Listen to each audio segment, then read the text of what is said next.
Olá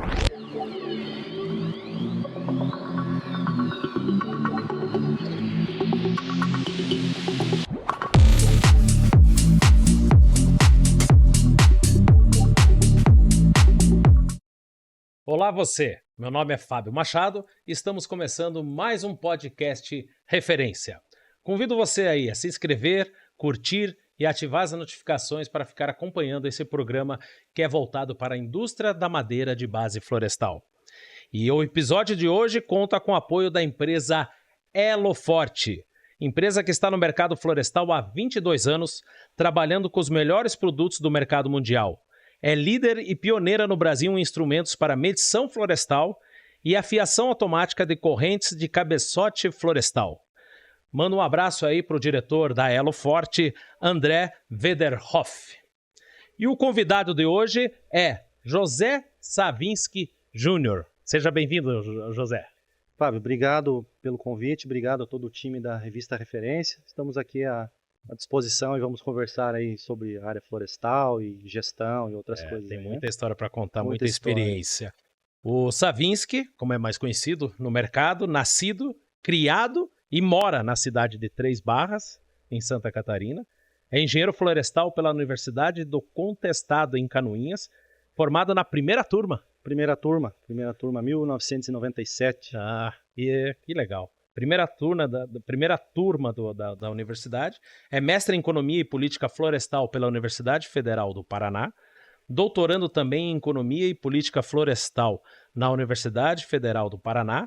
Atualmente é diretor florestal na The Forest Company, que é uma empresa de investimento fechada. E mais de 20 anos de experiência no setor florestal, tendo atuado em diversas áreas dentro do segmento. Savinski, eu posso dizer que você é um profissional, como dizem, um profissional raiz. Onde fica, cria raízes. Você ficou 23 anos na Rigesa, West Rock, e hoje o nome é Smurfit West Rock agora, né? Então, Fábio, eu nasci e me criei em Três Barras, como você falou, né? Eu vivi em Curitiba um período também, quando eu fiz o meu mestrado, eu morei aqui 2 anos e meio. E durante o meu período de West Rock, eu também morei 3 anos em Campinas, onde eu fui gerente da área financeira. Mas fora isso, eu sempre morei em Três Barras. E uma característica de Três Barras é que ela foi o berço da antiga Lumber, que era uma companhia americana, que veio no início do século passado, para desbravar a região, né? Então ela construiu muita estrada de ferro e na época tinha concessão do governo e eles faziam o corte da araucária, tinha uma serraria gigante lá em Três Barras, né? Hoje é uma área do exército onde se localizava a serraria. E meu falecido avô, pai do meu pai, trabalhou muitos anos na Lumber, né? Então ele foi a primeira geração dos Savinski ligado com a área florestal, né? Então a gente cresceu escutando as histórias dele sobre o corte da araucária, a construção da estrada de ferro, né? Aí, na sequência, meu pai, ele foi um dos primeiros funcionários da prefeitura de Três Barras, que a prefeitura iniciou lá em 1961. Ele foi um dos primeiros 4 funcionários. Então, ele ajudou a essa transformação política, né, da cidade. Foi vereador por 2 vezes, na época ainda que o vereador não tinha salário, né? Então, ele foi 2 vezes vereador. E depois, num determinado momento da vida dele, ele acabou se afastando da prefeitura e dedicou também na iniciativa privada. Ele comprou 2 caminhões e trabalhou com madeira também na década de 70. Depois, na década de 90, quando ele saiu da prefeitura, ele montou um viveiro florestal, então dá para se dizer que meu pai foi o segundo, né, na geração florestal. Aí eu fui o terceiro, né, eu tive a felicidade, né, de participar, fiz a primeira turma de Engenharia Florestal de Canoinhas, nos formamos em 16, eu, graças a Deus, fui um dos primeiros, né, a primeira turma do estado de Santa Catarina, e hoje eu tenho 3 filhos, né, o Carlos, o Theo e o Neto. O Carlos, que é o mais velho, está com 19, ele formou técnico florestal ano passado em Irati, está caminhando aí para fazer agronomia, então também já trabalha na área florestal, né? Então a gente está aí mais ou menos na 4ª geração já de Savinskis ligados ao setor florestal.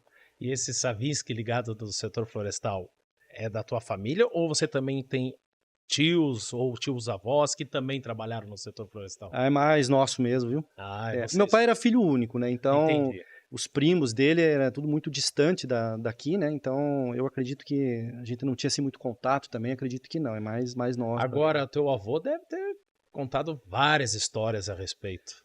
Marca muito, viu, Fábio? Porque a gente escuta as histórias da Lumber tem até vídeos na internet, tudo, era uma serraria muito grande, dizem, né, que era a maior serraria da América Latina na época, né, e ele viveu, né, aquilo, então a gente cresceu, a nossa infância foi escutando muitas vezes a mesma história, né, de carregar o trilho nas costas e carregar os dormentes nas costas, era tudo muito manual, né, o sistema de extração da araucária em morro, né, tudo com o motor a vapor da locomotiva, puxando com cabo, né, tudo muito precário, né, as condições de trabalho muito precárias também, né, mas foi o que trouxe o desenvolvimento para a região no início do século passado, né, a Lamber operou até 1947, depois ela fechou e aí veio uma grande depressão na região, né? Teve muito desemprego, a agricultura lá era muito fraca, né? Então eles passaram muitas necessidades, né?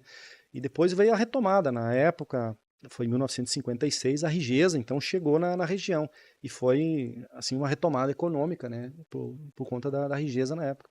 Ela começou as compras de terra em 1956 na região. E você saiu da faculdade, já entrou direto na Rigesa ou você trabalhou em outros lugares antes? Eu saí da faculdade e fui para o mestrado. Fiz 98, fiquei um ano inteiro aqui fazendo os créditos e escrevendo a dissertação. E na metade de 99, em maio, eu me tornei professor da Universidade do Contestado, de economia, planejamento, essa área financeira. E em outubro de 99, eu ingressei na época na Rigesa, foi em outubro de 99. Então, eu tinha minha rotina na empresa e eu dava aula uma vez por semana à noite, normalmente na sexta-feira, né? E o meu início na Rigesa foi na área de colheita florestal. Então, no finalzinho de 99, ainda não tínhamos nem perto do desenvolvimento tecnológico que temos hoje em termos de colheita e logística florestal, né? Ainda a indústria nacional estava se adaptando, muito equipamento agrícola sendo desenvolvido e adaptado para florestal. O trabalho noturno não era uma realidade, né? Hoje é padrão, né? As máquinas saem para trabalhar de dia, de noite, mas na época não, né? Então eu lembro que a gente ficava com os mecânicos, com os operadores mais antigos, trocando ideia e analisando aonde que era o melhor local da máquina para instalar iluminação, como proteger aquela iluminação para ela não, né, não bater uma árvore, coisa e quebrá-la, né? Então foi assim muito trabalho de campo de testar e vencer barreiras também, né? Porque no início as pessoas acabavam não acreditando que dava certo de fazer colheita florestal à noite, né? Então foi uma quebra assim de paradigma bastante grande e um desenvolvimento tecnológico com os recursos que se tinha, né? Então você trabalhava muito assim com a estrutura que tínhamos na empresa e também com os parceiros fabricantes de máquinas, né? Então desse trabalho em conjunto é que nasceu muito desenvolvimento. Foi criado na própria realidade de campo, né? Tanto da nossa empresa na época, como de tantas outras, Brasil afora, né? Então, esse foi um grande avanço no início ali, no finalzinho dos anos 90 e início dos anos 2000, né? Foi um salto muito grande que deu nessa área de colheita, né? E o que você lembra além da escuridão, imagino, né? As máquinas não tinham os faróis, outros desafios que a colheita te trouxe? Na época a gente ficava acampado, né, nas fazendas, né, e comparando com hoje, você está lá, você tem acesso à rede social, WhatsApp, por mais distante que seja, acaba pegando um Wi-Fi e você está conectado. Na época a gente nem imaginava que existiria uma conectividade nesse nível, né? Então, eu acho que a gente conversava mais, sabe, Fábio? A gente ficava a semana inteira com os operadores e era uma imersão na vida de cada um. A gente conhecia muito cada uma das pessoas, era uma união muito grande e dessa união sempre dava muito resultado positivo de desenvolvimento, níveis de produtividade, qualidade muito bons, né? As dificuldades são do dia a dia, né? Mas todas superadas assim com muito trabalho em equipe, muita união, né? O que a tecnologia você, nesses 23 anos, trouxe aí de muito ganho na colheita, na tua visão, assim, que mudou? Eu acredito que a produtividade, né? No início, como eu falei, né, era tudo muito adaptado, né? Eu lembro que o desgalhamento de árvores com skidder era feito você dando marcha ré na máquina contra uma grade desgalhadora, né? É. Então, além de uma qualidade de desgalhamento precária, né? Quebrava muita ponta de árvore, né? Você tinha uma questão ergonômica, né? O operador precisava olhar para trás, né? Ficar com o pescoço torcido e dando tranco na grade. Então isso era ergonomicamente era muito ruim, né? E os primeiros skidders que eram usados nessa época eram os 518, eles não eram articulados, né? Então os 4 rodados eram fixos, né? Depois vieram os Skidder 525, que ele já era articulado, Certo. então isso já melhorou um pouco, mas ainda continuava desgalhando na grade, né? Depois vieram os cabeçotes e o desgalhamento mudou, né? Já deixou de ser com grade e passou a ser mecânico com cabeçotes processadores, né? Isso foi um grande avanço, não só em produtividade, quanto em qualidade, né, do desgalhamento, redução de desperdício, né? Na época quebrava muita ponta de árvore e aquilo acabava ficando, né? Não compensava você ir lá e fazer uma catação, né? Saía muito caro, né? Esse rescaldo. Mas esse desgalhamento depois com processadores, principalmente além de qualidade e produtividade, ajudou muito a questão ergonômica, né? Aí o operador trabalha de frente, né? E não tem o tranco da máquina batendo contra algo físico, né? Então isso foi pensado muito, eu acredito, na questão da pessoa também que está ali na frente da máquina, para ter uma qualidade melhor do trabalho, né? É isso que eu ia falar. Era mais difícil antigamente achar um operador de máquina do que hoje. Hoje estão mais preparados os operadores. Eu acredito que hoje mudou muito o perfil, né? Os operadores de máquina do passado eram ajudantes de campo, que se tornaram motosserristas, que se tornaram tratoristas, que se tornaram operadores de feller, ou de skidder, ou de slasher na época, que eram os processadores, os traçadores, né? Então, eram pessoas que cresceram dentro do universo prático, vamos dizer assim, né? Hoje a gente olha o perfil do operador de máquina florestal, tem muito engenheiro florestal, que é operador de máquina, técnico florestal, né? E são equipamentos de uma tecnologia alta, de um valor aquisitivo alto também, né?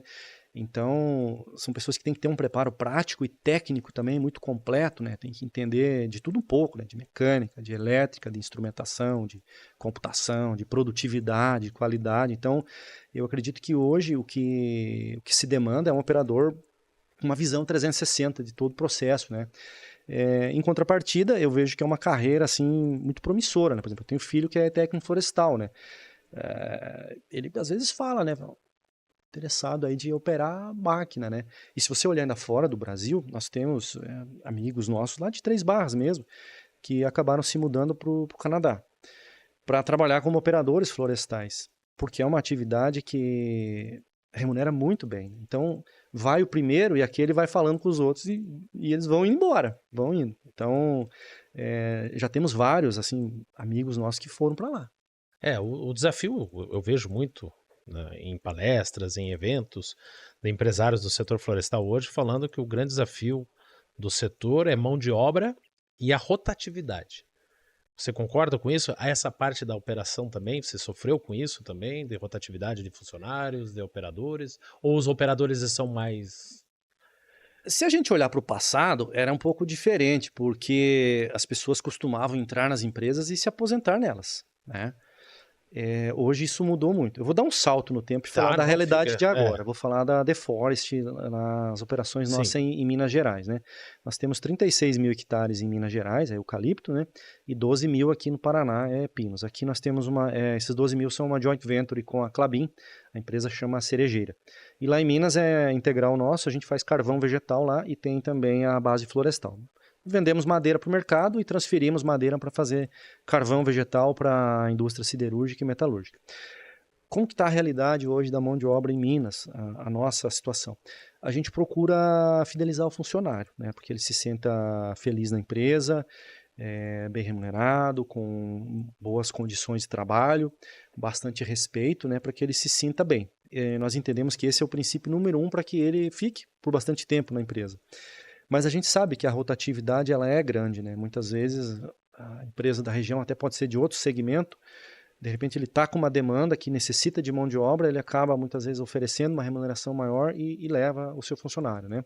Quando a gente olha essa cadeia daí, não o integrado, mas olha o prestador de serviço, o terceiro, isso é muito mais comum ainda, né? Então, o que a gente procura fazer? É manter um trabalho fidelizado, né, com os fornecedores e com os funcionários também, né? Baseado em princípios de condições de trabalho, remuneração, um bom ambiente e a comunicação fluida, transparente, né? Para que ele não olhe apenas a remuneração, mas ele se sinta bem, se sinta feliz com o trabalho dele, né?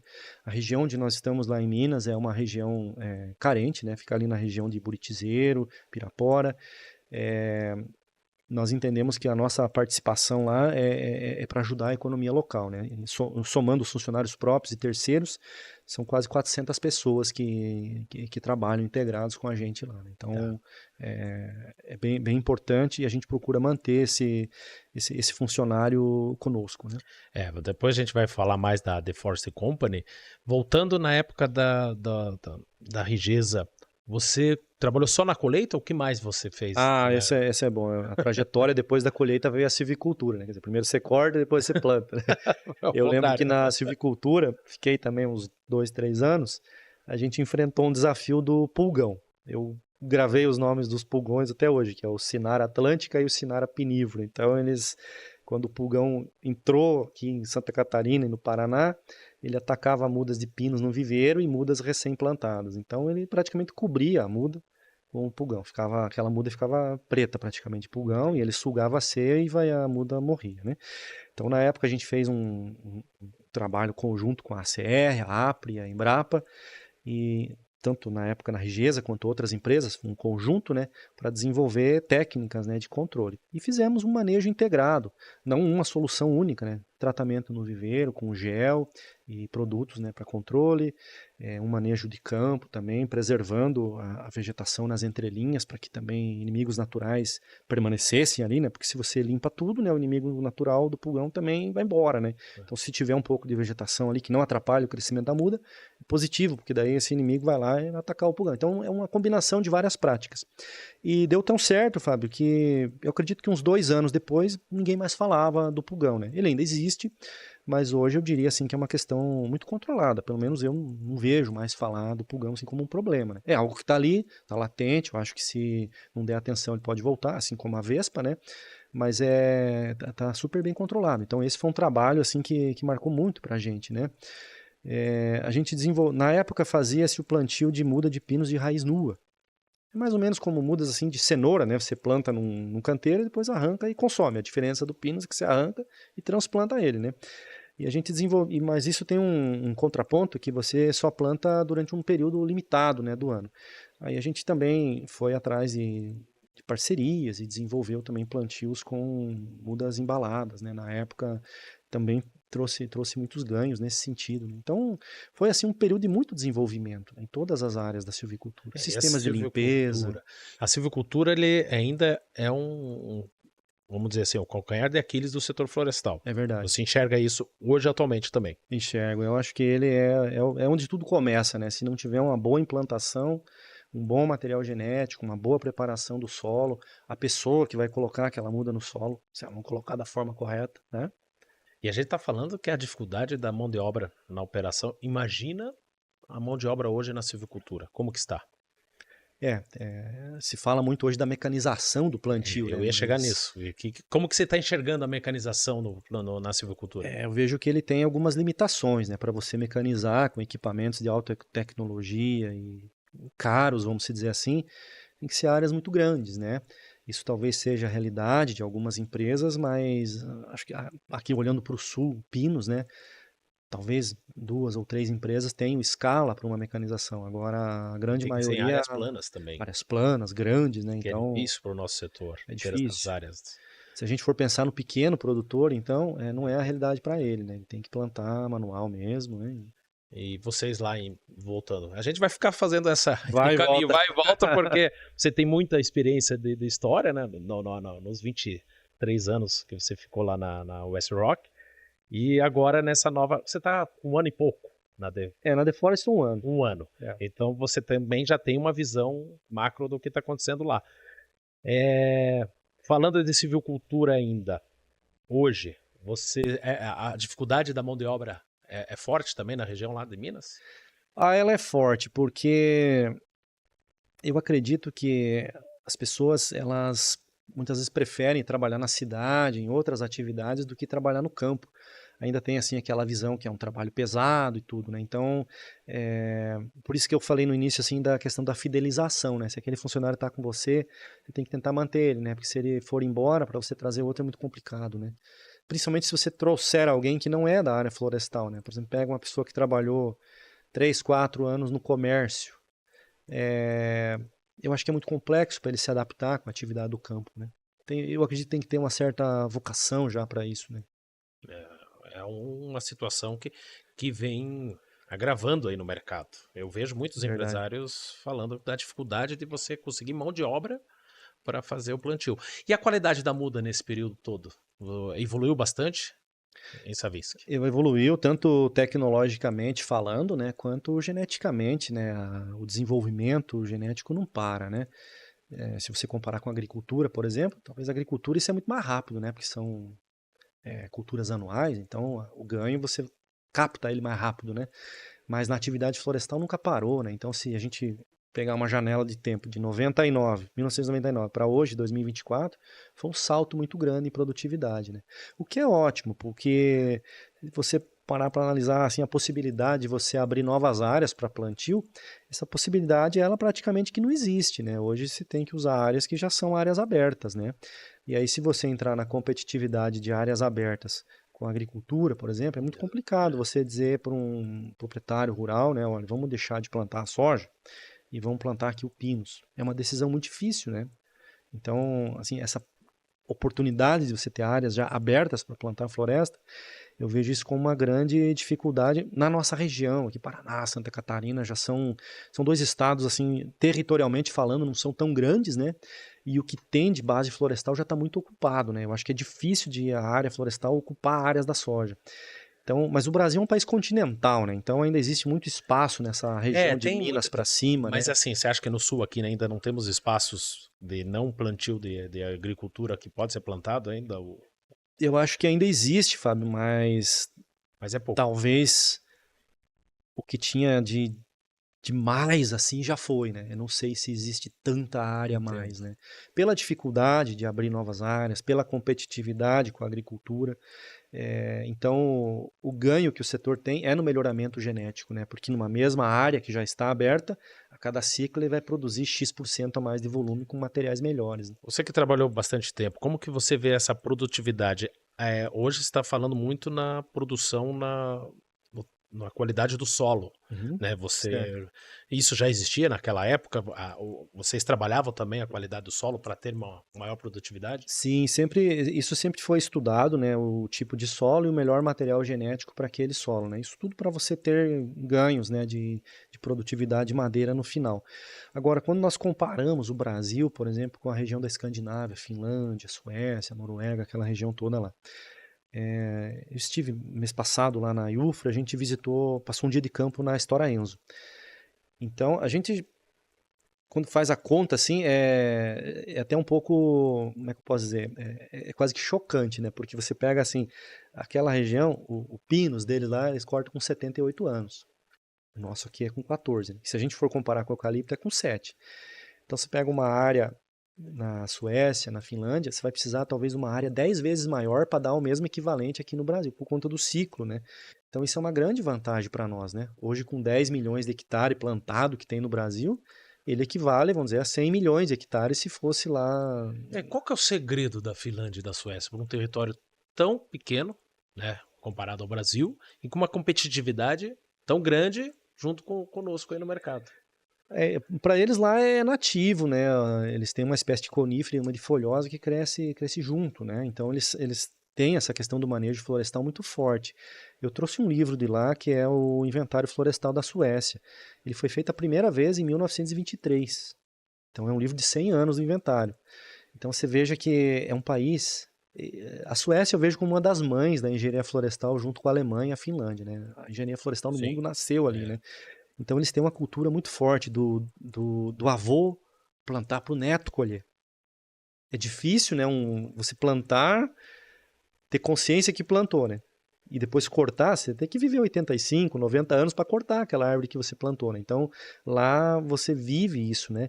E a Suécia é um país que tem muita floresta nativa ainda, né? E o valor da madeira lá é muito diferente, porque, por exemplo, a biomassa aqui no Brasil, os resíduos de colheita. Algumas empresas processam para fazer biomassa, outros acabam deixando no campo, mas se você analisar friamente a biomassa do resíduo de colheita, ele não tem um valor agregado assim muito alto, né? É uma commodity. Quando a gente pega o modelo da Suécia, eles fazem um sistema de coleta desse resíduo coloca na beira da estrada e deixa secar. Na época de inverno e chuva, eles cobrem com lonas para não absorver chuva ou neve.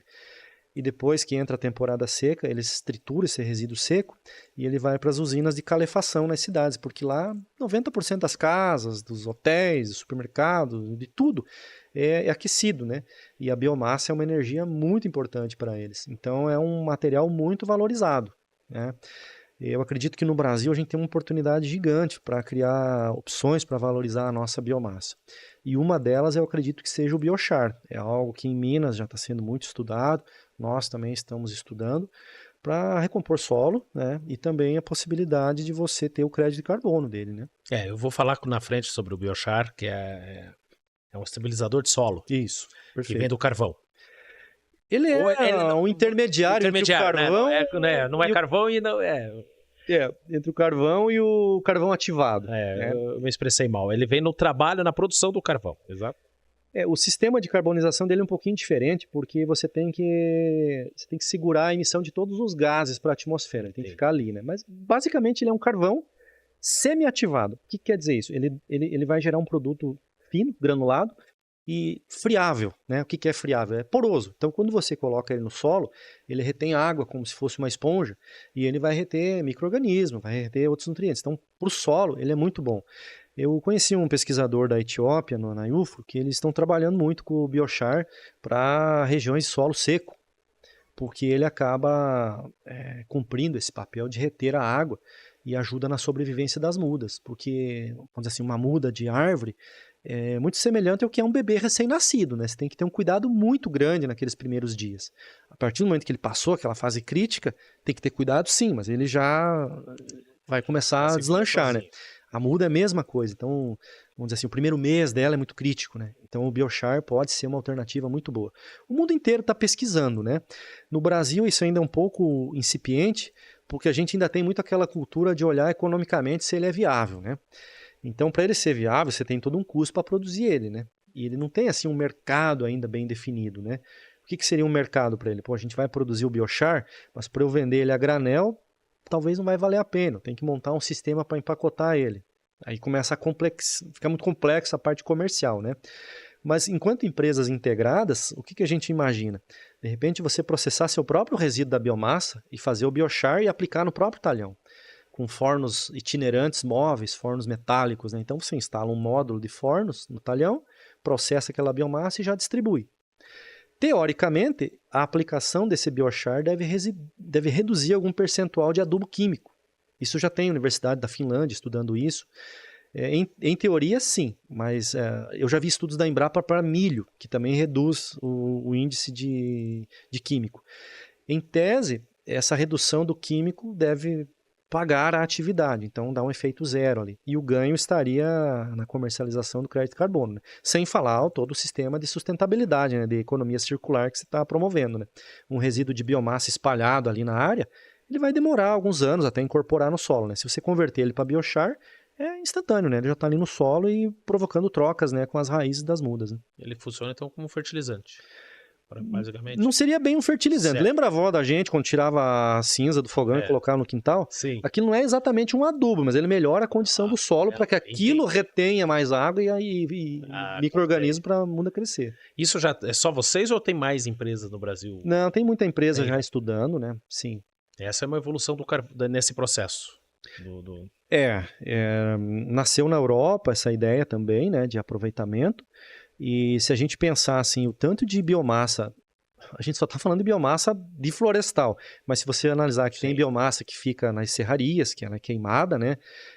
Tem muita biomassa vamos pegar o exemplo dos móveis velhos, vai para o lixo, né? Alguns ainda reciclam, mas não, tudo isso aí pode ser convertido em biochar.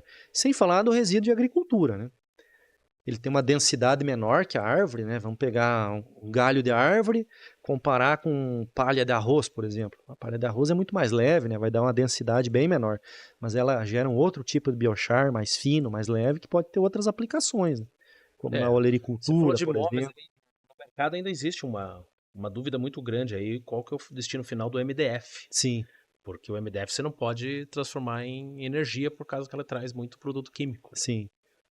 Mas quando você fala de móveis, os móveis de madeira mais maciça, seria isso, O né? Brasil ainda usa muito móvel do aglomerado, né? É. Aglomerado, exato, é verdade. E aproveitando então, a gente foi até a Finlândia, você contou para nós aí do mercado, mas você participou da IUFRO, Da IUFRO, que sim. foi na Suécia esse ano. Foi em Estocolmo. Foi em Estocolmo, que a IUFRO significa União Internacional de Organizações de Pesquisa Florestal. Isso. Eu vou deixar você que é especialista, que entende mais, explicar para nós o que é a IUFRO e como foi a IUFRO em Estocolmo. Bom, a IUFRO é uma instituição que agrupa as universidades e os centros de pesquisa florestal do mundo inteiro. São mais de 100 países que compõem a IUFRO. A edição desse ano já passou, acho que foram 104 anos já que teve o primeiro. O primeiro foi na Suécia. Aí quem fez a abertura foi o rei da Suécia. Daí na fala dele ele falou, o primeiro IUFRO, quem abriu foi o meu avô, que também foi, lá é toda a família. Já plantou a árvore para ele lá. Quem abriu a primeira IUFRO aqui foi o meu avô, então eu estou muito feliz de estar abrindo a IUFRO aqui. Então é tipo Copa do Mundo, cada 4 anos é num lugar. Cada 4 anos. A penúltima tinha sido aqui no Brasil, foi em Curitiba, aqui, né? Então reúne o mundo inteiro, tinha umas 4.500 pessoas mais ou menos. E você conhece muita gente, tem muito assunto assim que você fica pensando, pô, será que alguém está olhando para isso? Daí você começa a participar dos painéis e tem mais gente olhando. Então ele gera muita conexão, né? Por exemplo, esses assuntos de biochar, nós encontramos muitas pessoas trabalhando com isso. Outro assunto assim extremamente interessante e que carece de desenvolvimento, o bambu, por exemplo, né? Eu não imaginava, mas o Brasil já tem 5 milhões de hectares de bambu plantado, principalmente no Acre. Então, e o bambu pode ser uma excelente alternativa tanto para biochar como para outros usos, né? Até o próprio carvão. Então, você vai conhecendo assim, eu fui com 2 chapéus, como eu falo, né? Um pela universidade do meu doutorado, apresentei 2 trabalhos lá, mas eu fui com o chapéu da Deforest também para buscar conexões, né, com entidades, então para desenvolver pesquisa, né? Então foi muito bom nesse sentido. E o que me chamou a atenção lá, Fábio, é o seguinte, esse fórum, ele estava muito voltado assim para as questões da sustentabilidade, mudanças climáticas, a preocupação com o aquecimento global e a inclusão, a diversidade. Então são pautas que eu vejo que são pautas comuns entre a academia e a iniciativa privada. A gente costuma falar aqui no Brasil que a iniciativa privada e a academia são 2 mundos assim muito distantes, né? Mas eu acho que isso pode ser um mito nosso, e a IUFRO trouxe essa visão, pelo menos para mim, que é muito próximo, principalmente por pautas convergentes, né? Então, se a academia e a iniciativa privada estão trabalhando junto em pautas de sustentabilidade, mudanças climáticas, inclusão e tudo mais, ali há um ponto de convergência, né? E tem muito trabalho sendo feito em conjunto ali. Então, isso me chamou muito a atenção. As universidades do mundo inteiro estão buscando alunos, eles montavam stands lá dentro e ficavam recrutando aluno para fazer PhD em Oregon, Toronto, Freiburg, mundo inteiro, e com bolsa, em euro ou em dólar. Então, né, para quem estiver ouvindo aqui, tiver interesse, assim, é um campo gigantesco assim, para pesquisa, entrar em contato com essas universidades globais e desenvolver projetos de pesquisa. E eles desenvolvem com as empresas. O que é ideal na minha visão, porque eu não sei se porque a minha vida inteira eu tive com um pé na academia e um na iniciativa privada, eu acredito muito na pesquisa aplicada, né? A pesquisa que você faça com algum propósito de gerar algum resultado para a iniciativa privada, porque isso faz girar a roda da economia, né? E ao mesmo tempo faz girar a roda da academia, que ela vai ter material para estudar, né? E muita gente fala do setor florestal, essa distância que tem da academia com a realidade do mercado. Exatamente. E como que você enxerga isso? Vocês lá na Deforest estão trabalhando isso mais próximos com as universidades? Estão trazendo esses estudantes para a realidade? Estamos. Nós temos um trabalho com a Universidade de Viçosa e um também com a Universidade de Piracicaba, na Exalc, que são os testes de carvão. Então, o que nós estamos fazendo nesse ano de Deforest é conhecer a necessidade do nosso cliente. Quer dizer, quem olha o carvão assim, ele pode imaginar que é uma commodity, mas não é. Então, a gente visita muito as siderurgias e metalurgias e tenta entender o que ele precisa no carvão. Então, a gente aprendeu que tem alguns elementos químicos dentro do carvão que não são ideais no processo, como principalmente o fósforo e o titânio. São elementos que, se tiver um teor mais alto, ele vai dar problema na qualidade da liga metálica, enfim. Então a gente tem meios de controlar isso no processo de carbonização, reduzindo o teor de casca e finos no processo e tudo mais, né? Então, para nos ajudar com isso, a gente tem que fazer testes também químicos do nosso carvão. E a gente tem mandado amostras para Viçosa, para Piracicaba, e isso vai gerando um banco de dados para nós, mensal, por fazenda, por tipo de material genético, para a gente entender, poxa, para aquele cliente, quais são os teores de fósforo, titânio, carbono fixo, a granulometria, o teor de umidade que ele quer. Então a gente procura customizar o produto no que o cliente está precisando. Então a gente gera um carvão de alto valor agregado para ele, que vai ajudá-lo no processo. Por quê? Porque se ele não tiver perdas, ele está com material bom. E o carvão, não sei assim, eu pelo menos não conhecia, né, desse universo do carvão. Eu vim do mundo do papel celulose e madeira. Então o carvão é o seguinte, ele é um redutor. Qual que é a função dele? Quando você carboniza, a ideia é que você tenha um teor de carbono fixo alto dentro dele, em torno de 75%, 80%. No momento que você vai produzir uma liga metálica, por exemplo, a partir de quartzo, que é o mais comum, né? Então o carvão ele age como um redutor. Com uma reação química e física dentro das indústrias, o carvão, literalmente ele rouba o oxigênio que está dentro do quartzo. E o quartzo, que é uma pedra, se transforma num metal, que eles chamam de silicon alloy no mercado, né, que são as ligas metálicas. E essas ligas metálicas têm milhares de utilizações. Você usa isso para fazer o freio de mão da Kawasaki, usa para fazer aqueles aros de dentro do pneu. Muito na linha automotiva. Vou te dar um outro exemplo. Sabe essas colheres de, como é que chama? Teflon, né? Teflon, sim. Aquilo não queima nunca, né? Entendo. Por que não queima? Essas coisas para proteger panela que se põe na mesa, né? Por que não queima? Porque é derivado da liga metálica do silicone. Então eles fazem um processo que deixa ele tipo de um pó, mas a gente não conhece essa indústria. Eu sei que eles fazem as reações químicas para produzir esse material. E por que ele não queima? Porque o ponto de fusão dele é o mesmo do metal, é 2.800 graus, então não vai queimar nunca. Então você vê, é um negócio que veio lá do carvão e está na nossa cozinha, né? Ele usou como um redutor para transformar o quartzo num produto que derivou em algo que é utilizado nas cozinhas, né? E você falando em mercado de carvão, é novo para você esse mercado? Sim. E você não viveu antes isso, mas eu escutei também de empresários que ele passou por momentos muito críticos. O mercado do carvão de preço. Sim. E hoje está retomando. É correto isso? O que aconteceu com o carvão foi o seguinte, a China, ela teve um período que ela tinha benefícios tarifários e o aço da China acabava vindo para o Brasil e mexendo na competitividade dos produtores nacionais. Então isso fez com que as empresas tivessem que trabalhar muito seus custos, né? E isso fez o preço do carvão cair também, né? E tem toda uma questão de demanda global também, né? Hoje isso está um pouco diferente, né? Eu acredito que até o fato de que esse ano é um ano de eleições municipais, né? E você tem muito investimento nas prefeituras, isso movimenta muito a construção civil e, por consequência, o aço, o ferro também.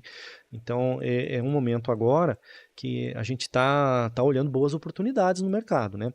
É um mercado que, no geral, você tem que procurar os nichos, né? Onde consiga ter uma relação comercial de longo prazo, né? Ainda, infelizmente, existe o produtor de carvão que ele vai conforme o momento, né? E algo que a gente tem feito em Minas, e isso eu tenho que destacar aqui muito o trabalho que a AMIF tem feito, a Associação Mineira de Empresas Florestais, da Indústria Florestal, é de mostrar para a sociedade que a produção de carvão ela é sustentável, em primeiro lugar, ela é feita com florestas plantadas, ela é feita absolutamente dentro da lei, sem trabalho escravo, sem trabalho de criança, sem madeira nativa, os funcionários estão com proteção, eles trabalham tudo. Então, essa forma tem inclusive uma cartilha que é exatamente sobre a produção sustentável do carvão. Porque assim como várias áreas dentro da engenharia florestal, que tem alguns, vamos dizer assim, preconceitos, né? O carvão também tem, né? Por exemplo, quando eu falei para minha mãe que eu ia trabalhar numa empresa que fazia carvão, ela falou, nossa, mas o carvão não é uma coisinha que é um trabalho escravo, né? Eu falei, não, mas peraí. Minerador, né? Então, carvão mineral, eles carvão mineral. Então, assim, é separar o joio do trigo, né, Fábio? Se existem empresas que fazem um carvão não fair, vamos dizer assim, eu não sei, pode ser que tenha, como qualquer área tem, né? Mas o que a gente procura fazer é a nossa parte, né? Mostrar para a sociedade, para nós mesmos, que a gente está fazendo um processo sustentável da maneira correta. Né? E como que está a tecnologia nesse mercado de carvão? Ainda são feitos com fornos, mas ele evoluiu a tecnologia, né? Evoluiu muito, né? Hoje você tem fornos aí de 600, 700 metros quadrados. Né? A nossa realidade na The Forest, ele é um pouco diferente. Hoje nós temos 6 fazendas que produzem carvão está distribuído num raio mais ou menos de uns 200 quilômetros ali no entorno da região de Buritizeiro, Pirapora. Então, essas fazendas, cada uma tem em torno de 100 a 150 fornos, são fornos circulares de tijolos, varia entre 10 até 20 metros cúbicos de madeira por forno. E nós optamos por manter dessa forma ainda, porque nós falamos que o nosso carvão é um carvão bem artesanal, né? É bastante manual, acaba gerando também muito emprego, né? Isso daí. E é um carvão que você tem muito controle, principalmente na granulometria. Como você não tem máquina manipulando ali, a maioria é tudo manual, você consegue preservar o carvão num tamanho muito bom, que a indústria siderúrgica e metalúrgica aprecia muito. Quando você tem muito finos no carvão, o que acontece? Esse finos ele vai acabar entupindo junto com o carvão mais grosso e os gases dessa reação química ela acaba não conseguindo fluir como deveria. E tudo isso dá problema de processo, né? Então, o carvão mais artesanal, assim, vamos dizer, como a gente tem produzido, ele tem uma granulometria muito boa, um controle de processo muito bom. Ainda nossos fornos, a gente está passando por uma fase de instrumentação dele, de colocar sensores para fazer as curvas de carbonização, né? E dentro da curva de carbonização, a gente tem algo que queremos estudar e aperfeiçoar, que é como segurar melhor o carbono fixo que está dentro da hemicelulose, porque ele é um carvão muito volátil, né? Então, se você não tiver um sistema que esteja medindo as curvas para você saber exatamente o momento de interromper a carbonização, o que é interromper a carbonização? Basicamente é terminar com o fogo, né? Para que comece a resfriar. Se você ficar só na experiência do carbonizador, é possível que esse carvão mais volátil se perca para a atmosfera. Então, com as curvas de carbonização, a gente espera ter um ganho também, segurar mais carbono fixo dentro do carvão.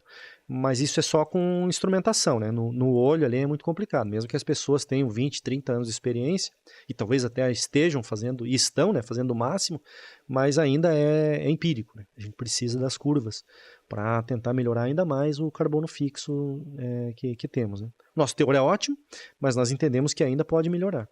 Legal. Vamos estar encerrando esse primeiro bloco. Tá ótimo. Muita informação. No segundo bloco eu quero conversar mais sobre a The Forest Company, você explicar mais aí, vamos destrinchar mais a empresa.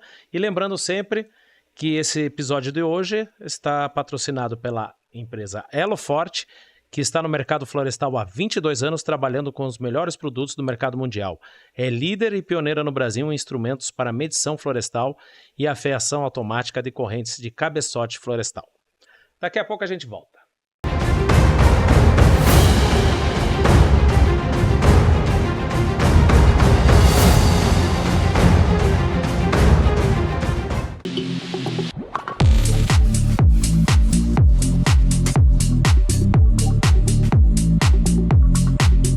Olá, estamos de volta aqui com José Savinski Júnior e estamos conversando aqui muito assunto sobre o setor florestal. Esse programa de hoje que tem o apoio da Elo Forte, empresa que atua no mercado florestal há 22 anos, trabalhando com os melhores produtos no mercado mundial. É líder e pioneira no Brasil em instrumentos para medição florestal e afiação automática de correntes de cabeçote florestal. Você, Savinski, é uma pessoa que sempre, além de ser engenheiro florestal, você não parou de estudar. Você fez mestrado e está fazendo doutorado online, mas você começou... Essa história é interessante. Como que você começou o teu doutorado? Essa história é interessante. Eu defendi meu mestrado num dia 5 de outubro de 2000. Quando foi 5 de outubro de 2020, 20 anos depois, eu liguei para o meu orientador, que é o João Carlos Garzel, e falei para ele, a gente está de aniversário hoje, faz 20 anos que a gente defendeu aqui o mestrado e você é parte disso. Daí ele falou assim, legal, parabéns para nós. Faz o seguinte, hoje, final do dia, tem uma aula online aqui do curso, entra nela. Falei, mas como entra nela? Não, entra nela. Entrei. E aí a coisa que começou meio de brincadeira foi tomando corpo, porque na época era a pandemia e as aulas do mestrado e do doutorado, elas estavam todas online. E eu comecei a fazer como aluno ouvinte as disciplinas do doutorado de maneira online. Eu entrei formalmente no doutorado em 2022. Mas em finalzinho de 2020 e 2021 eu já tinha feito todos os créditos de maneira online, né?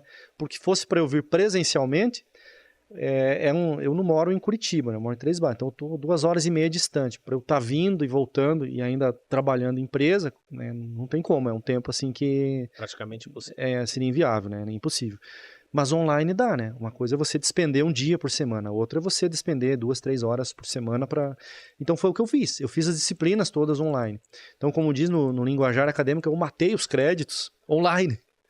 E aí, quais são as outras duas grandes requisitos para você avançar? Publicação de trabalho e escrever a tese. Então, os trabalhos eu já publiquei 2, falta publicar ainda mais um, mas já está bem encaminhado. E a minha tese já está bem encaminhada também. Eu espero poder defender no dia 16 de dezembro desse ano, que é o dia do meu aniversário. Então, minha meta é defender o doutorado agora em dezembro. Qual que é a tese? Sobre o quê? Eu estou trabalhando com a erva mate. Ah, tá na erva. Por quê? Por vários motivos. Na época eu estava na West Rock, agora estou na The Forest, e eu pensei assim, indo para um doutorado, eu quero estudar um assunto que não gere nenhum tipo de conflito com as minhas atividades. Então a erva mate está fora do radar, né?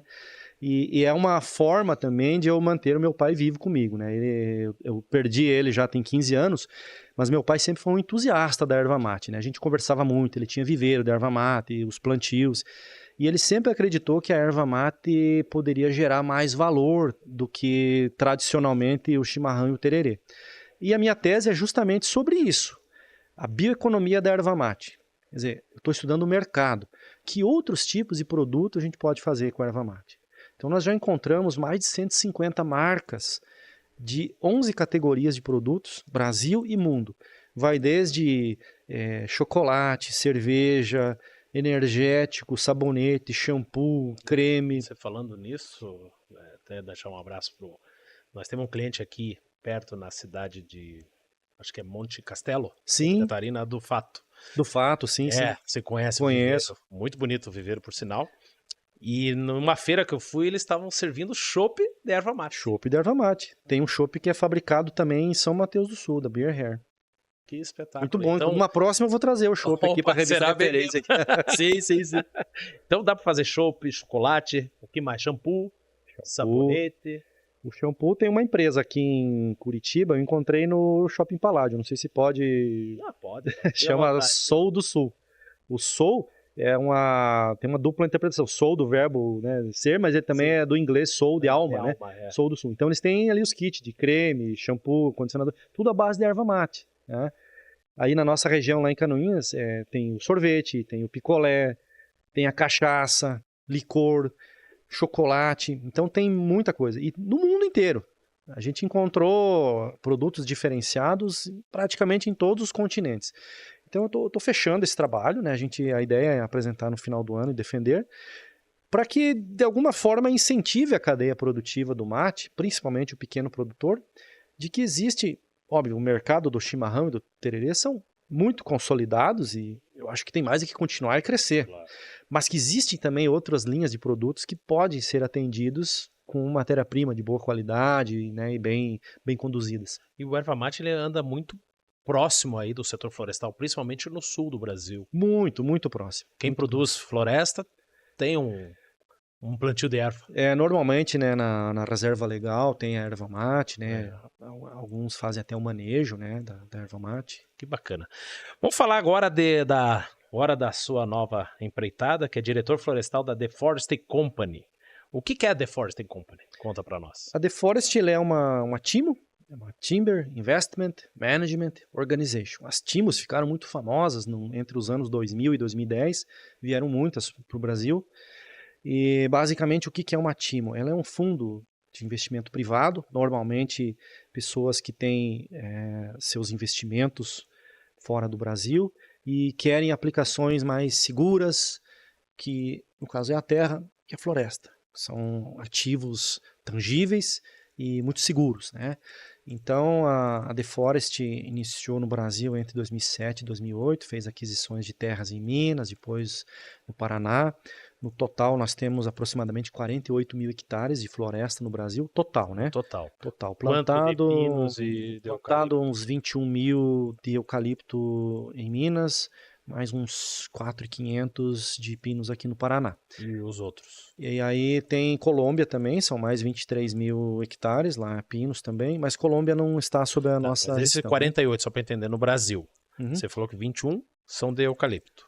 Isso. 4 mil de pinos. Isso, o restante O restante é área nativo, né? nativa? Áreas de Isso eu preservação queria. Vocês permanente e têm reserva também, legal. tem investimento em área. Fazem trabalho de manejo.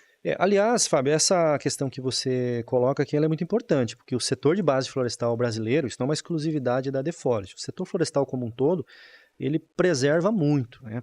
Em média, para cada 1 hectare plantado, tem 1 hectare preservado, de preservação permanente e de reserva legal.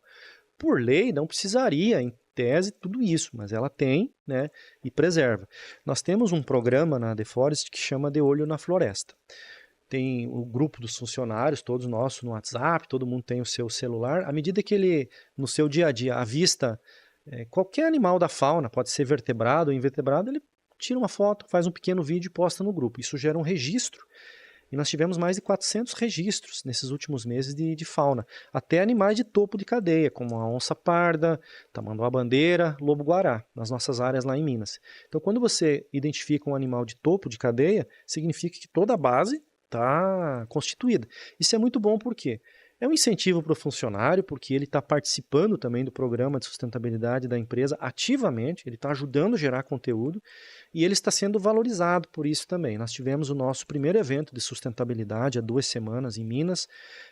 Reunimos por um dia todos os nossos funcionários, levamos lá uma palestra com uma psicóloga para falar de saúde mental, qualidade de vida no trabalho, apresentamos as metas de sustentabilidade e fizemos a premiação para os funcionários que mais relataram, a fauna, e depois um almoço com todos. Então o pessoal ficou muito satisfeito, o número de relatos aumentou muito e a gente agora está entrando nesse mundo dos invertebrados, que é super importante também, né? Borboleta, abelha, são animais importantes, né, para o equilíbrio. Então a gente imagina que vai relatar muito mais ainda.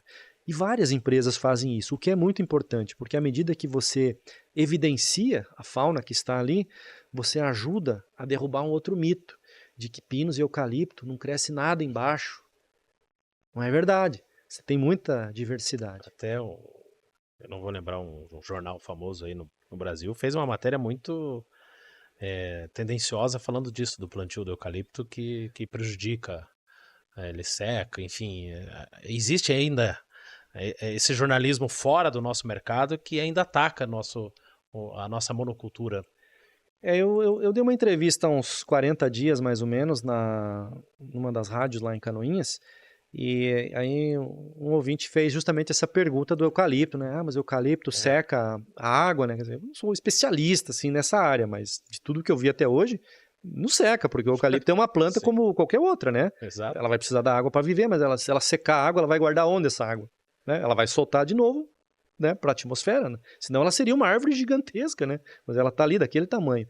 É óbvio que você não vai plantar eucalipto lá onde não é o lugar dele, né? Então por isso que tem todo o zoneamento, né? O talhonamento que se faz, né? Aonde que é para plantar e onde que não é, né? Mas é um mito, né? E a gente precisa combater esses mitos. Essa desinformação. É uma desinformação total. Isso é terrível. E também, eu queria saber a tua opinião. Recentemente, a silvicultura saiu da atividade poluidora. Finalmente. Para vocês, isso foi uma evolução também na Timo? Eu entendo que é o primeiro passo ainda, né, Fábio? Porque ele saiu, mas dentro da esfera federal.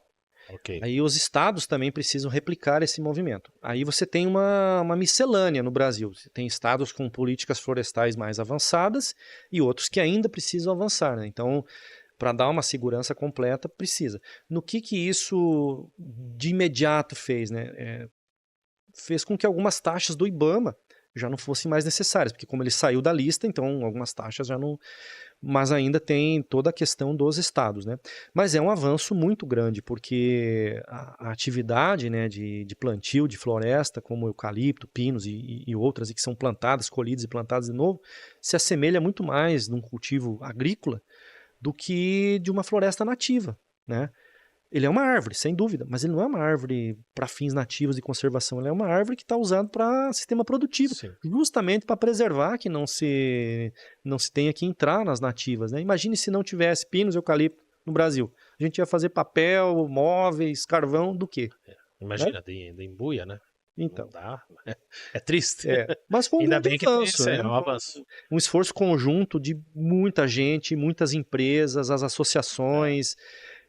muita gente somou, mostra a importância do cooperativismo, do trabalho em equipe, de unir esforços por uma causa em comum. Você valoriza bastante o cooperativismo. Valorizo muito. Eu acho que nós não somos nada sozinhos, né? A gente precisa nos dar as mãos naquilo que acreditamos que é comum e que possa ser compartilhado. Óbvio que cada empresa, cada organização tem suas particularidades, individualidades, que é ele que toca sozinho, mas tem temas que são transversais, né? E nesses temas transversais nós precisamos trabalhar junto. Outra coisa que eu vi que você valoriza muito é o trabalho humano. Sim. Isso sempre teve no teu foco, no teu valor do trabalho? Sempre, sempre. São coisas que a gente carrega da infância, né? A minha avó, Dona Madalena, os ucranianos, eu sou ucraniano, né? Os ucranianos chamam as avós de baba, né? A minha baba era benzedeira. Então a nossa casa era cheia de gente o dia inteiro. E nós os criamos assim, vendo a casa cheia e ela, né, tratando bem todo mundo, procurando ajudar, né, o que pudesse. E isso marcou muito, né? E a gente acaba seguindo alguns modelos mentais que nos inspiram, né? E essa forma até hoje, né? Com certeza eu cometo um monte de erros aí, mas eu procuro acertar e tentar desenvolver as pessoas, dar oportunidade, compartilhar, aprender também, né? Eu acho que o fator humano é tudo, né? Você pode ter duas empresas exatamente iguais, mas a diferença vai estar nas pessoas que estão em cada uma e como elas são energizadas para dar o seu melhor. Isso você tá trazendo, tá levando bastante lá para The Forest Company. Tem um fato que nos orgulha muito, que é nessa questão da valorização que você coloca, que é a valorização com a diversidade. Nós estruturamos a The Forest, hoje nós temos 6 gerências, das quais 4 são mulheres. Então isso é algo que nos orgulha muito. E todas elas as 4, estão muito empoderadas, muito, vamos dizer assim, senhoras de si, né, para tomada de decisão, para definição de ações, planejamento, interlocução. Então elas estão, eu sinto assim que elas estão muito empoderadas e isso é algo que nos traz muita satisfação, porque o objetivo é esse mesmo, que elas possam também crescer, né? É uma história que você já me contou uma vez, do compliance, né? Você já aprendeu compliance aos 4 anos de idade. Conta essa história que é bem interessante. Eu acho que talvez uns 6, né? 6. Mas eu lembro assim, nós tivemos sempre uma vida assim de muita luta, né? Morávamos numa casinha de madeira, tava meu pai, minha mãe, minha avó e meu avô. E daí a gente tava ali naquela noite, só um feijãozinho com arroz na mesa ali, e o pai olhou, viu que eu tava meio aborrecido, né? Falou: filho, o negócio é o seguinte aqui, isso aqui é só um momento, né? Nós vamos passar, o pai promete para você, nós vamos melhorar aqui, vai ter uma coisinha melhor para a gente pôr na mesa aqui, e nós vamos para frente, não tenha dúvida disso. E você tenha certeza que na casa do pai aqui não tem uma agulha que não veio do suor do pai. E isso é um momento assim que me marcou tanto que eu levo isso para mim assim como a vida. Foi a primeira aula de compliance que eu tive, né? Quer dizer, o que é fazer a coisa certa sempre, né? Sem ninguém estar olhando. Sem ninguém estar olhando. Passo isso muito para os meus filhos, né? Eu acho que a gente tem que agir sempre com essa retidão, porque tudo retorna, né? É uma lei, assim. Sendo dessa forma, você vai encontrar muitas pessoas que também pensam assim, e vai se formando uma corrente de mudança positiva na sociedade, né? E eu acho que nós que temos essa opinião e essa força, temos que manifestá-la para que inspire as pessoas, porque se a gente não fizer isso, os maus exemplos acabam inspirando. Legal, bacana. Parabéns, viu? Obrigado. É gostoso de ouvir isso de profissionais, principalmente do nosso setor florestal. E voltando ali ao assunto da The Forest Company, eu queria saber sobre a tua opinião sobre o capital estrangeiro no investimento de terras no Brasil. Bom, essa é uma questão assim bastante polêmica, né? Desde 1971, quando teve a primeira mudança na lei de terras, ela vem tendo idas e vindas, né? Uma hora pode comprar, outra hora não pode. O último movimento foi feito pela Advocacia Geral da União em 2010. Foi um parecer que restringiu absurdamente a compra e o arrendamento. Não é só a compra, o arrendamento também, de terras por estrangeiros. Então, já se tentou fazer um projeto de lei, se não me engano é o 2963, passou no Senado. A gente trabalhou muito nesse projeto na época e hoje ele está na Câmara, mas ele não movimentou dentro da Câmara.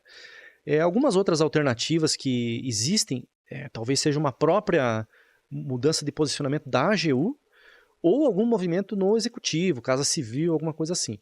Mas para trazer uma segurança jurídica plena seria o projeto de lei, só que ele é algo muito mais pesado para movimentar. E a restrição da entrada do capital estrangeiro, até a gente teve uma reunião da IBA uns 2 meses atrás, e estava um pessoal, acho que estava o vice-presidente, o Geraldo Alckmin, estava nessa reunião aqui, E a Adriana Malgeri, que é a presidente nossa lá da AMIF, fez uma pergunta exatamente sobre essa questão para o vice-presidente.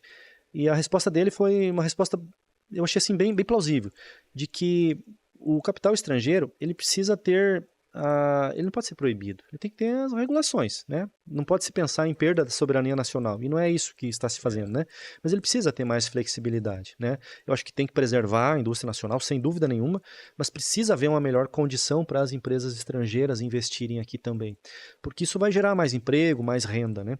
E eu acredito que é um movimento importante, ele tem que existir, porque, por exemplo, eu e os outros 400 funcionários da The Forest no Brasil somos brasileiros. A gente recebe o nosso salário pelo banco, que é banco aqui, né, nosso, gastamos o nosso dinheiro aqui, né, então apenas o capital que é estrangeiro, e só por esse fato eu entendo que é uma restrição muito grande, né, de não poder, não digo ter uma condição de igualdade, porque eu acho que precisa ter um certo diferencial, mas hoje esse diferencial está muito grande, praticamente é proibido. O que você pode hoje comprar perante a lei? 4 módulos por município. 4 módulos vai dar o quê? 20, 30 hectares, né? Para uma pessoa física talvez seja bastante, mas para uma empresa não é nada, Sim. né? Então precisa, a minha visão, sabe? E qual o risco, por exemplo, se você deixar mais flexível isso, um mercado chinês vir invadir as terras brasileiras? Eu acho que esse é o grande temor do governo, né? Tanto desse quanto do anterior temia pela entrada agressiva Porque teve uma dos época que eles chineses. estavam comprando toras aqui. É. É. Mas eu acho que é por isso que precisa ser desenvolvido um mecanismo que traga algumas proteções. É. Né? Agora, se o chinês vem e instala uma indústria e gera emprego aqui, qual o problema? Né? Ele está gerando recursos para a economia brasileira. Né? Eu acho que o que é complicado é quando só compra a terra e não gera emprego. Aí você só planta e leva o grão embora. Então isso é uma coisa complicada. Agora, se ele cria uma cadeia produtiva, industrializa e gera uma cadeia de emprego e renda, né, qual que é o problema? Né? Então, isso que você fala que tem empresas no norte, né, na floresta nativa, né, que tem empresas que não geram emprego. Eu acho que ali está uma das travas que exatamente. o governo poderia pensar e falar, tudo bem, você pode investir, mas você tem que me garantir aqui uma cadeia produtiva aqui dentro. Né? Não só comprar terra para produzir uma commodity. Você tem que industrializar aqui, tem que gerar dividendos, né, imposto, renda, emprego aqui no país. Né? Você pode levar a sua parcela para fora, sem dúvida, mas você tem que gerar aqui, né? Legal. A gente podia ficar aqui horas, horas conversando, mas a gente tem que cumprir o horário aqui. É isso aí.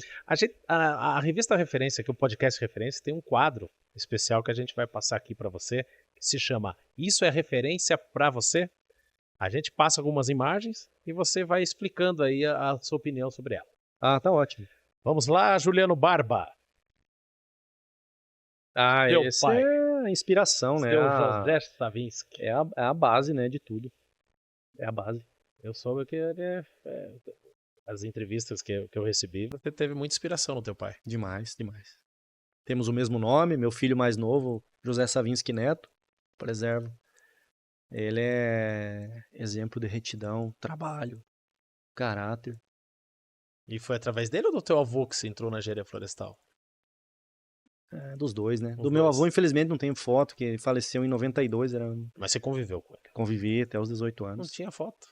Muito poucas fotos com ele. Hoje a gente tira 50 fotos no dia, né? Antigamente se tirava uma por ano. Você chamava o fotógrafo, reunia a família e conseguia entregando tirar. A idade aqui já, né? Então esse era o José Savinski. É. E você tá novo aí, né, Savinski? Como diz Quantos na anos você tinha aqui? Piazão, né? Devia ter uns 30, talvez. Eu era vereador nessa época aí. Já vou falar disso aí. Vamos lá. A próxima, Barba. Desenho, rapaz. Isso aí a gente desenha. Que você é A gente desenha com os meninos. Esse, inclusive, é um desenho do Ed Murphy? Ed Murphy. É seu o desenho? É meu. É copiado, né? Mas é meu. Mas você vou olhando o desenho e vou copiando. Eu não sei criar nada sozinho. Não é com aquela folha transparente em cima, não. Nada, vou olhando, vou desenhando. É um passatempo? É um passatempo. A gente tá um pouco relaxado com isso, sabe? Faz algum tempinho que a gente não desenha, mas a gente gosta muito de sentar em volta da mesa e com os meninos e com a Suzana ficar desenhando junto. Que legal. Bacana. Próximo. Isso aí, karatê, homem. Ah, esse Me contaram que você é faixa preta em karatê. 2021, tornei faixa preta. São duas grandes, assim, como é que eu posso dizer, muletas que me acompanharam ao longo da vida, né, que é a arte marcial e a música. Então o karatê foi disciplina, controle, autoconfiança, conter o espírito da agressão, segurar as inquietudes, todos temos, né? Então a arte marcial ela é muito boa pra isso, né? Ali tá errado, eu não posso ficar de relógio, tá? É que foi só pra foto. E eu pedi o karatê, o Kunkai, ele é uma... mas na língua portuguesa é com C. Aliás, o karatê... Ela vem uma origem do japonês, né? O final. Aliás, o karatê foi tirado, né, da Olimpíada. Foi tirado. E sabe por quê? Eu não sei se é verdade, mas porque o karatê, as crianças e os jovens não gostam do karatê. Mas se você vai em academia de karatê, só tem criança e jovem. Então, assim, milhões de karatecas no mundo ficaram revoltados. E você chegou a disputar campeonato? Sim. Foi campeão? Fiquei em segundo. Do quê? Nacional? Era sul-brasileiro. Sul-brasileiro. Bacana. Quanto tempo para conseguir uma faixa preta? Entre 7 a 8 anos. O karatê tradicional no Japão, ele só tem a faixa branca e a preta, né? Então até se fala, né, que é uma lenda, né, mas a faixa branca ela vai sujando com os treinos, né, e depois de anos ela se torna preta. O Brasil, como a gente não tem paciência, né, de ficar na branca 7 anos, daí cria azul. Vai amarela, vermelha, laranja. Vai por degrau, né, para não desanimar. Para ele ver a evolução. É verdade. É a falta da paciência. O que o oriental tem, né, o brasileiro não tem. Legal. Mas pratica ainda? Eu tô parado, eu preciso voltar. Eu treino em casa às vezes, né? Mas não tô conseguindo. Tem que ter dedicação, né? O karatê tem que. Mas a cara de brabo tá legal. Brabão. Vamos ao próximo aí, então, para finalizar esse quadro. Política. Eu queria conversar isso a respeito, porque você falou. Você foi vereador de Três Barras. Foi. Isso também tem a raiz no meu pai, né? Ele foi vereador 2 vezes. Eu não acompanhei na época, eu não era nascido, né? E ele sempre falava muito com orgulho que na época eles não tinham salário, né? Os vereadores era tudo assim dentro de uma seriedade muito grande. Mas ele gostaria de ter visto uma continuidade da transformação política na nossa cidade, né? E apontava assim algumas coisas que no entender dele eram coisas erradas, né? E aquilo assim criou um sentimento de que a gente precisava dar continuidade naquilo, né? E um belo momento eu pensei, poxa, eu acho que eu quero dar continuidade nessa coisa aí do meu pai. E aí eu comecei a fazer um trabalho, né, de base, me candidatei em 2004 e me elegi. Quantos mil votos? Peguei se eleger em Três Barras. Três Barras é um colégio eleitoral pequeno, né? São 10 mil votos líquidos, né? São 13 mil no total, mas líquidos são 10 mil. Então, na época, eu fiquei, acho que em terceiro lugar, fiz 448 votos. Então bastante. Foi mais que a família Savinski. Mais. Deu ali uns 4,5%, né? Foi uma boa votação. E foi na primeira, assim, né? E me tornei presidente da Câmara já no primeiro ano. E na época que eu entrei, Três Barras estava num momento assim, isso já tem 20 anos, né? Exatamente 20 anos que isso aconteceu. Três Barras estava num momento assim que a classe política estava muito desacreditada. Aliás, a classe política ela é hoje, meio que né? desacreditada. Mas na época, assim, por exemplo, o carro da Câmara ficava indo em lugares que não devia. Então eu peguei e estampei em letras garrafais, assim, a serviço da Câmara. E ninguém queria usar, porque estava escrito grande, então beleza.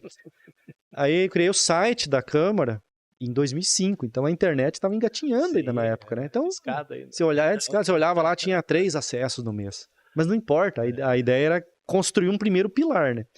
Daí, como a gente viu que ainda não dava, daí a gente fez o mesmo conteúdo da internet, a gente fez os informativos impressos, daí entregava nas casas, cada 3 meses a gente entregava o informativo. E aí cada vereador tinha uma página, sempre uma condição de igualdade, né, para todos poderem expor, né, suas ideias, seus projetos, e isso foi de casa em casa, então foi um exemplo muito bom. Reduzimos drasticamente as diárias e as despesas, porque eu sempre tive esse princípio, né, onde tem transparência, onde tem luz, tem transparência e tem luz, não precisa falar mais nada, né? Então, ficou assim só o que era estritamente necessário, né? E foi isso. Depois, né, eu deixei a presidência e continuei fazendo um trabalho de base muito forte, né? Eu tinha, na época eu estava na Rigesa e o vereador, né, tinha sessão à noite, né? E fazia um trabalho de base muito grande. E o meu nome foi projetando, né? Era para eu ter sido candidato a prefeito em 2008. Só que daí a empresa, ela me ofereceu uma oportunidade para mudar para Campinas, era uma oportunidade de carreira muito boa, e eu acabei abraçando a oportunidade. né? Acabei deixando a política. Eu acho que eu tomei a decisão certa, porque a política sempre vai estar aí, né? Cada vez eu tenho menos vontade de voltar, né? Mas pensa. Tem o tempo todo. Aí eu acabo Pensa em fazendo voltar. política empresarial, né? Eu trabalhei quase 10 anos como gerente corporativo de relação governamental, institucional. Sempre fui muito próximo das associações, entidades de classe, né? Então, eu gosto desse ambiente cooperativo, associativo. E eu cheguei à conclusão, viu, Fábio, que talvez sem um cargo eletivo, você consegue realizar mais politicamente do que com o cargo eletivo. Porque o cargo eletivo, ele desperta um aspecto de concorrência nos demais, né? Aí muitas vezes você está ali rodeado de amigos, mas nem sempre aquilo é verdadeiro, né? Eles vão tentar te desarmar, né? Então, eu acho que não estando com o cargo eletivo, a gente consegue fazer um trabalho mais O neutro cargo eletivo e de traz. mais resultado, né? O cargo eletivo traz muito interesses pessoais. Traz sim. Traz sim. Não o interesse da coletividade. Exatamente. Mas foi uma experiência fantástica, viu? E ajuda muito, assim, porque na política você conhece a essência, né, do que é o ser humano. Meus livros de cabeceira era O Príncipe, né, do Maquiavel, e A Arte da Guerra, do Sun Tzu, né? Então a gente ficava decorando lá para entender o que passa na cabeça das pessoas. Maravilha. Eu acho que finalizou esse quadro. Agradeço ao Barba aí por ter nos ajudado. E para finalizar, Savinski, eu queria que você deixasse uma palavra sua sobre o futuro. Como que você enxerga o futuro do setor florestal brasileiro? Eu enxergo com bastante otimismo, né, porque a gente está vendo um apetite muito grande do setor em continuar desenvolvendo. São vários anúncios de grandes empresas crescendo no Brasil, apesar que o nosso ambiente regulatório ainda poderia ser mais desenvolvido, né, mas independente disso, a iniciativa privada segue com vida própria, né. Vejo também o Brasil como um país gigantesco, com uma série de oportunidades territoriais, entre elas a região do Mato Piba, a região centro-norte de Minas, Roraima é um estado que deve ser olhado também com bastante atenção, né? Então a gente ainda tem muito para crescer, é um país gigante, com um povo trabalhador, com empresas sérias, e é um otimismo muito grande. Tem novos produtos vindo aí, toda essa cadeia da bioeconomia para ser desenvolvida. Então, eu acho que a gente está no caminho certo para continuar desenvolvendo e continuar crescendo. O desafio maior que eu vejo é agregar mais valor nos nossos produtos, transformar mais, elaborar mais, se diferenciar mais. Eu acho que esse é o grande desafio nosso, não pensar só em volume. Porque eu acredito muito em 3 pilares, Fábio, de desempenho: volume, preço e custo. A melhor combinação desses 3 é o que faz margem e é o que faz resultado. Então, se a gente tiver sabedoria para precificar, para trabalhar custo, que é a eficiência operacional, e tiver sabedoria para focar naqueles volumes que mais agregam, a gente vai ter um país cada vez mais produtivo e com produtos de alto valor agregado, trazendo empregos de alto valor para as pessoas, reconhecimento e fortalecimento do setor. É isso aí, porque se a gente focar só no volume, a matéria-prima começa a ficar curta. Exatamente. Então eu agradeço ao José Savinski Júnior pela tua presença. Eu sei que você veio exclusivamente de 3 Barras aqui para Curitiba participar do nosso podcast. E o episódio de hoje que conta com o apoio da Elo Forte, do diretor André Wederhoff, que deixou um presente para você aqui. Esse aqui é um livro do pai dele, é o Paulo Henrique Wederhoff, Libertando-se dos Mitos. Ele pediu para entregar para você, que ele sabe que você é uma pessoa que gosta de ler, estudar, mandaram uma lembrança. E um canivete suíço também, oferecido pela Elo Forte. Agradeço o André, a Elo. Brigadíssimo. Achei muito legal também de ser do pai, né? Algo assim que já me identifiquei, que é também muito bacana. O Paulo, infelizmente, também alguns anos deixou a gente, né? Ele que é o fundador da Elo Forte. Mas o André tá tocando aí com muita maestria e seguindo os passos do pai dentro desse segmento florestal. Maravilha. Obrigado, André. E a Elo Forte, empresa que está no mercado florestal há 22 anos, trabalhando com os melhores produtos do mercado mundial. É líder e pioneira no Brasil em instrumentos para medição florestal e afiação automática de correntes de cabeçote florestal. Savinski, gratidão pela tua presença. Espero que muitas pessoas gostem das informações muito ricas, né, que você deixou para nós aqui. Obrigado, viu, Fábio? E saudações florestais a todos. Ok. Até o próximo encontro do nosso podcast Referência.